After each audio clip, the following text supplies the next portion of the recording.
And if you're wondering sort of why Republicans leaders in Tallahassee might have cared so much about this, well, it turns out that they were doing this at least in part at the behest of two particular interests.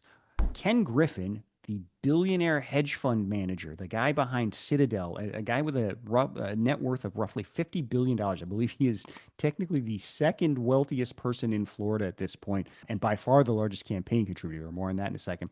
And Success Academy, a charter school, a prominent and very polarizing charter school system in New York City.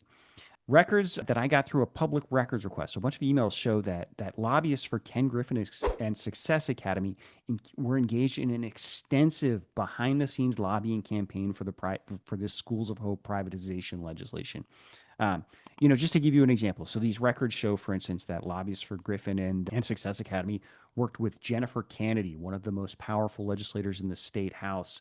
She's an incoming future speaker of the state house who's currently chaired the top education committee chairperson in the state house.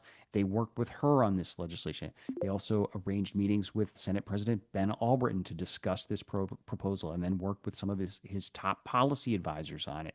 Success Academy lobbyists even wrote one of the initial drafts of this legislation. We've actually got the email where they send the language in for legislators to turn around and file in their own name.